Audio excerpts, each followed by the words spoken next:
Our goal in this course is to get you shooting professional videos as quickly as possible. Also, our goal is for you to understand the gear and shooting principles involved when shooting professional videos. Although the skills learned in this course can be applied to many different types of videos, we will be mainly focusing on shooting weddings. Basically, what we are going to do is shoot a series of video and audio clips. These clips will later be assembled into a finished piece that tells a story. Because you are a photographer, we're going to assume that you already know the basic principles of photography, such as shot composition. Also, it is assumed that you understand the manual controls of a camera, such as ISO, shutter speed, etc. Remember, the ultimate goal for this course is to get you shooting professional quality videos as quickly as possible. So first, let's start with the videographer's basic gear.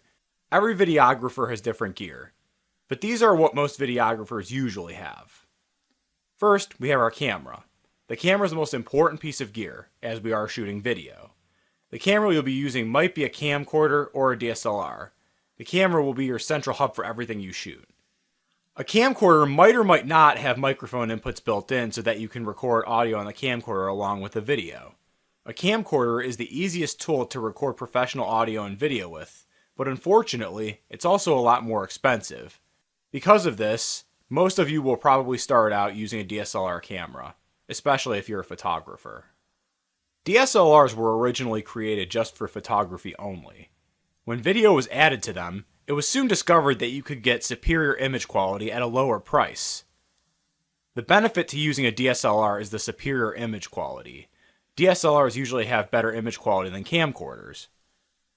Now be aware that DSLR cameras have a limit for how much time you can record for. Usually, this will be around 30 minutes before the DSLR will automatically stop recording. You will need to restart the recording after this. While the recording time limit can be a challenge sometimes, it's usually not that big of a deal. A lot of DSLR's controls are all manual, whereas most camcorders' controls can be set to automatic. And while it is possible to connect a microphone directly into your DSLR, at this time, the audio controls on most DSLRs are not that great. You won't get professional grade audio from a DSLR. Finally, you will need different types of lenses for your DSLR for the distance you will be shooting. You will need to change your lenses depending on the situation. So if we compare DSLRs and camcorders, the DSLR is going to be slightly cheaper with better image quality, but all things considered, it will be harder to shoot with a DSLR because of all the external lenses and audio devices, plus the recording time limits. A camcorder has only one lens, which usually has an electrical zoom where the camera can zoom for you at the press of a button, whereas with the DSLR, you will have to zoom manually. As you can see, a camcorder is an easier choice for shooting video, but don't let that dissuade you from using a DSLR. It still really is not too challenging to shoot with a DSLR camera, and the image quality of the footage a DSLR can shoot is fantastic. When shooting an event, you will need two cameras. The cameras can be both a camcorder and a DSLR together, or two of either of the cameras. We will be mounting our cameras to tripods. Until you are an advanced videographer, never shoot with your camera off the tripod. Even when you're an advanced videographer, there really aren't many reasons during an event to shoot handheld. This can sometimes be cumbersome and is often the hardest thing for new videographers to accept, but it's still very important. For the majority of shots in professional video production, there really aren't many shots that are appropriate to shoot handheld for. Usually, handheld shots are used in films to give a viewer an uneasy feeling during a tense scene. You probably won't be shooting many of those when shooting an event. We've all seen videos online where the camera is shaky, and they're all amateurs, quite frankly. You're a professional now, so you need to act like it and use a tripod. This is what will set your videos apart from your competition, and make your clients love your videos. Microphones are used to capture audio from people.